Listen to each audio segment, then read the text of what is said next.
Assalamualaikum warahmatullahi wabarakatuh.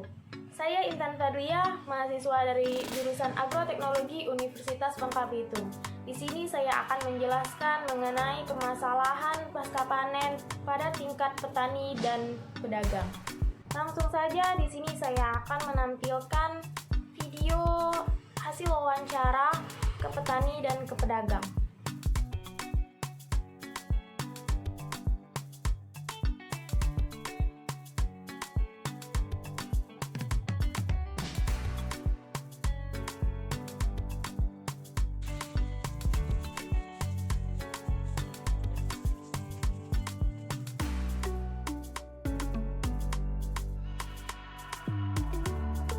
Di awal saya sudah menayangkan cuplikan video wawancara kepada petani dan kepada pedagang.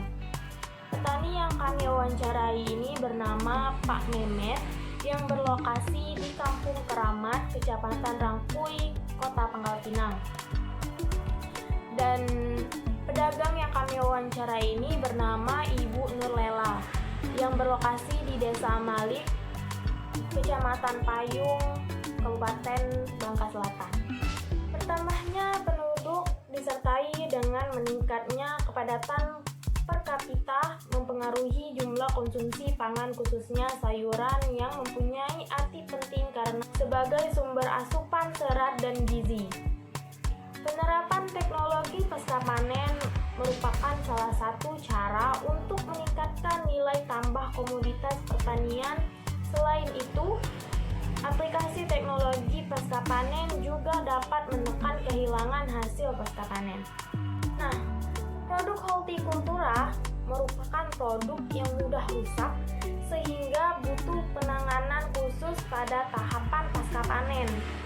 Penanganan pasca panen buah dan sayuran pada petani di Pangkal Pinang, tepatnya di daerah Jembatan 12 Kecamatan Rangkui ini belum mendapatkan perhatian yang cukup.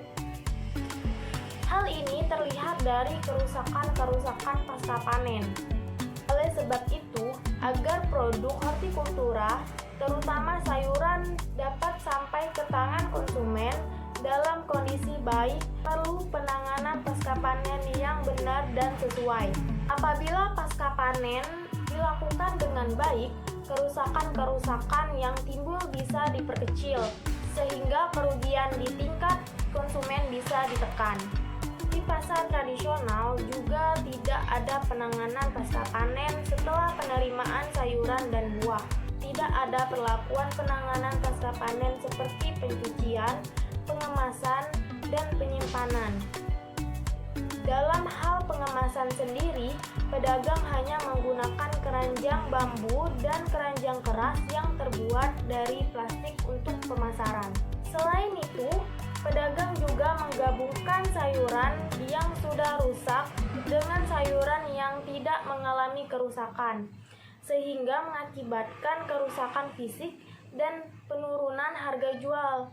Penanganan pasca panen yang baik sebenarnya perlu dilakukan untuk meningkatkan kualitas dan nilai hasil pertanian. Tapi kenyataannya di Indonesia pasar tradisional belum melakukan penanganan pasca panen yang baik karena keterbatasan-keterbatasan yang mereka miliki. Keterbatasan-keterbatasan tersebut seperti halnya tidak ingin mengeluarkan biaya tambahan untuk mempekerjakan karyawan, tidak tersedianya ruangan atau tempat penyimpanan yang baik. Tingkat adopsi teknologi pasca panen masyarakat relatif rendah sehingga teknologi pasca panen yang disebarkan di masyarakat kurang memberikan manfaat pada petani, khususnya petani kecil. Berbagai penyebab belum optimalnya pemanfaatan teknologi pasca panen yang terjadi di lapangan antara lain karena kualitas sumber daya manusia petani yang rendah. Umur panen juga sangat mempengaruhi besarnya kehilangan hasil dan menurunnya mutu panen pada usia hasil yang relatif muda menyebabkan penurunan mutu yang sangat signifikan. Pengetahuan dan kesadaran petani sebagai produsen dan juga sebagai salah satu pelaku pasar masih kurang. Pada umumnya mereka masih memperlakukan hasil produksinya secara apa adanya. Sebagian petani ada yang sulit untuk berubah atau resisten terhadap inovasi teknologi. Menurut Kamel 2012 yang menyatakan paling tidak terdapat 4 alasan mengapa terjadi resistensi. Alasan tersebut yang pertama yaitu alasan pribadi, termasuk aspek sosial, ekonomi, dan emosional. Dan yang kedua, alasan terkait organisasi, karena dengan perubahan dalam organisasi dikhawatirkan terjadi hal-hal yang tidak disenangi ataupun tidak sesuai dengan kebutuhan. Dan yang ketiga, alasan kognitif, karena kurangnya pemahaman terhadap inovasi yang diintroduksikan.